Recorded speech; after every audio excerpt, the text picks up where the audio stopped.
Hello friends, த சொர்ணரிஸ் சேனலில் இன்றைக்கி நம்ம பார்க்குறது ஈவினிங் ஸ்நாக்ஸ். இப்போ குழந்தைங்களுக்குலாம் ஸ்கூல் ரீஓப்பன் ஆக போகுது. நம்ம டெய்லி எண்ணெயில் பொரிச்சு பண்ணுறமே கொடுக்க முடியாது இல்லையா? அதனால் நம்ம இன்றைக்கி ஒரு ஈஸியாகவும் டேஸ்டியாகவும் செய்யக்கூடிய ஒரு ஸ்வீட் கொழுக்கட்டை தான் நம்ம பார்க்க போகிறாங்க. இதுக்கு ஃபஸ்ட்டு நான் பச்சரிசி மாவு 200 கிராம் எடுத்திருக்கேன். அதை இந்த மாதிரி வெறும் வானலில் போட்டு லைட்டாக ஒரு நிமிஷத்துக்கு லைட்டாக ஒரு வறுத்துட்டு நீங்கள் எடுத்து வச்சுக்கோங்க ஒரு பவுலில், மிக்சிங் பவுலில். இது ஏன் இந்த மாதிரி செய்கிறோம்னா, நல்ல சாஃப்ட்னஸ் இருக்கும். ரொம்ப நேரம் ஆனாலும் கொழுக்கட்டை நல்லா சாஃப்டாகவே இருக்கும். அதுக்கு தான் நம்ம இந்த மாதிரி எடுத்து வச்சுக்கிறோம். இது நீங்கள் கடையில் வாங்கினது, வீட்டில் அரைச்சது, எந்த பச்சரிசி மாவாக இருந்தாலும் பரவாயில்லங்க, அதை எடுத்துக்கோங்க. இது சட்டுன்னு செய்யக்கூடிய ஒரு ஸ்நாக்ஸ்னு சொல்லலாம்.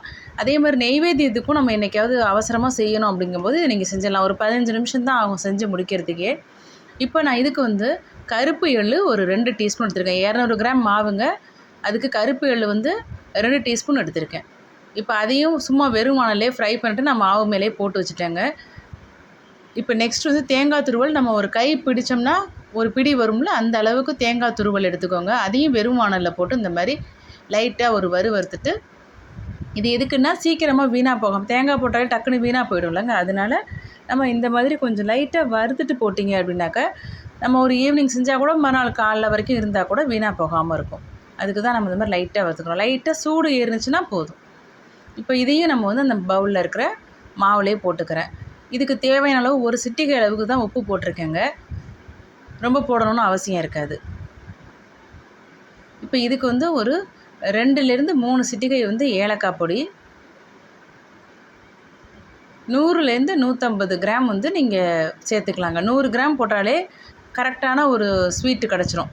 உங்களுக்கு பத்தாது, எனக்கு நல்லா ஸ்வீட்டாக நான் சாப்பிடுவேன் அப்படின்னாக்கா ஒரு 150 கிராம் வரைக்கும் நீங்கள் வெல்லம் சேர்த்துக்கலாம், கரெக்டாக இருக்கும். 200 கிராம் மாவுக்கு சொல்கிறேன்.